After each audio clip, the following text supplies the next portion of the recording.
राधे राधे। कैसे हैं आप सब। आज हम श्रीमद् भगवत गीता के अध्याय 17 का श्रवण करेंगे।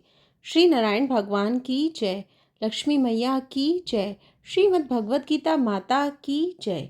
अथ सप्तशो अध्याय। अर्जुनोवाच। अर्जुन बोले, हे कृष्ण, जो मनुष्य शास्त्र विधि को त्याग कर श्रद्धा से युक्त हुए देवादि का पूजन करते हैं, उनकी स्थिति फिर कौन सी है, सात्विकी अथवा राजसी किंवा तमसी। श्री भगवान उवाच। श्री भगवान बोले, मनुष्य की वे शास्त्रीय संस्कारों से रहित केवल स्वभाव से उत्पन्न श्रद्धा सात्विकी और राजसी तथा तामसी ऐसे तीनों प्रकार की ही होती है। उसको तो मुझसे सुन। हे भारत, सभी मनुष्य की श्रद्धा उनके अंतःकरण के अनुरूप होती है। यह पुरुष श्रद्धामय है, इसलिए जो पुरुष जैसी श्रद्धा वाला है वह स्वयं भी वही है। सात्विक पुरुष देवों को पूजते हैं, राजस पुरुष यक्षों और राक्षसों को तथा अन्य जो तामस मनुष्य हैं वे प्रेत और भूतगणों को पूजते हैं। जो मनुष्य शास्त्र विधि से रहित केवल मन है कल्पित घोर तप को तपते हैं तथा दम्भ और अहंकार से युक्त एवं कामना आसक्ति और बल के अभिमान से भी युक्त है, जो शरीर रूप से स्थित भूत समुदाय को और अंतःकरण में स्थित मुझ परमात्मा को भी कृश करने वाले हैं, उन अज्ञानियों को तू आसुर स्वभाव वाले जान। भोजन भी सबको अपनी अपनी प्रकृति के अनुसार तीन प्रकार का प्रिय होता है, और वैसे ही यज्ञ तप और दान भी तीन तीन प्रकार के होते हैं। उनके इस पृथक पृथक भेद को तू मुझसे सुन। आयु, बुद्धि, बल, आरोग्य, सुख और प्रीति को बढ़ाने वाले, रसयुक्त, चिकने और स्थिर वाले तथा स्वभाव से ही मन को प्रिय ऐसे आहार अर्थात भोजन करने के पदार्थ सात्विक पुरुष को प्रिय हैं। कड़वे, खट्टे, लवणयुक्त, बहुत गर्म, तीखे, रूखे, दाहकारक और दुख, चिंता तथा रोगों को उत्पन्न करने वाले आहार अर्थात भोजन करने के पदार्थ राजस पुरुष को प्रिय होते हैं।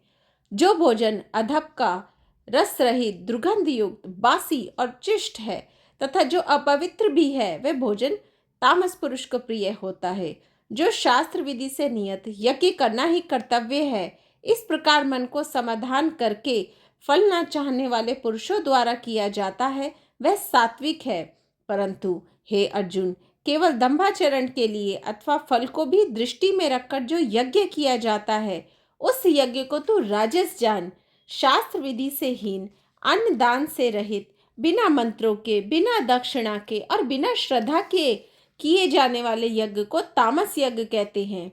देवता, ब्राह्मण, गुरु और ज्ञानी जनों का पूजन, पवित्रता, सरलता, ब्रह्मचर्य और अहिंसा, यह शरीर संबंधी तप कहा जाता है। जो उद्वेग न करने वाला, प्रिय और हितकारक एवं यथार्थ भाषण है तथा जो वेद शास्त्रों के पठन का एवं परमेश्वर के नाम जप का अभ्यास है, वही वाणी संबंधी तप कहा जाता है। मन की प्रसन्नता, शांत भाव, भगवत चिंतन करने का स्वभाव, मन का निग्रह और अंतःकरण के भावों की भली भांति पवित्रता, इस प्रकार यह मन संबंधी तप कहा जाता है। फल को ना चाहने वाले योगी पुरुषों द्वारा परम श्रद्धा से किए हुए उस पूर्वोक्त तीन प्रकार के तप को सात्विक तत्व कहते हैं।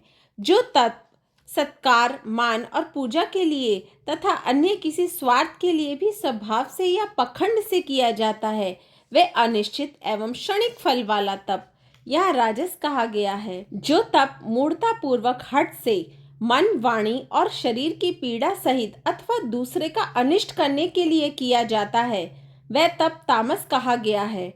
दान देना ही कर्तव्य है, ऐसे भाव से जो दान देश तथा काल और पात्र के प्राप्त होने पर उपकार ना करने वाले के प्रति दिया जाता है, वह दान सात्विक कहा गया है। किंतु जो दान कलेश पूर्वक तथा प्रति उपकार के प्रयोजन से अथवा फल को दृष्टि में रखकर फिर दिया जाता है, वह दान राजस कहा गया है। जो दान बिना सत्कार के तथा तिरस्कार पूर्वक अयोग्य देश काल में और कुपात्र के प्रति दिया जाता है, वह दान तामस कहा गया है। ओम तत्सत। यह तीन प्रकार के सच्चिदानंद ब्रह्मा का नाम कहा है। उसी से सृष्टि के आदिकाल में ब्राह्मण और वेद तथा यज्ञादि रचे गए हैं। इसलिए वेद मंत्रों का उच्चारण करने वाले श्रेष्ठ पुरुषों की शास्त्र विधि से नियत यज्ञ, दान और तप रूप क्रियाएं सदा ओम इस परमात्मा के नाम को उच्चारण करके ही आरंभ होती हैं। तत् अर्थात तत् नाम से कहे जाने वाले परमात्मा का ही यह सब है। इस भाव से फल को ना चाहकर नाना प्रकार के यज्ञ, तप रूप क्रियाएं तथा दान रूप क्रियाएं कल्याण की इच्छा वाली पुरुषों द्वारा की जाती हैं। सत इस प्रकार यह परमात्मा का नाम सत्य भाव में और श्रेष्ठ भाव में प्रयोग किया जाता है तथा हे पार्थ, उत्तम कर्म में भी सत शब्द का प्रयोग किया जाता है तथा यज्ञ, तप और दान में जो स्थिति है वह भी सत्य इस प्रकार कही जाती है और उस परमात्मा के लिए किया हुआ कर्म निश्चय सत्य ऐसा कहा जाता है। हे अर्जुन, बिना श्रद्धा के किया हुआ हवन, दिया हुआ दान एवं तपा हुआ तप और जो कुछ भी किया हुआ शुभ कर्म है वह समस्त असत इस प्रकार कहा जाता है। इसलिए वह ना तो इस लोक में लाभदायक है और ना मरने के बाद ही। ओम तत्सदिति श्रीमद्भगवत गीता सुपनिषत्सु ब्रह्म विद्यायाम योग शास्त्रे श्री कृष्ण अर्जुन संवादे श्रद्धातीय विभाग योगो नाम सप्तदशो अध्याय समाप्त। श्री नारायण भगवान की जय। लक्ष्मी मैया की जय। श्रीमद्भगवत गीता माता की जय। राधे राधे।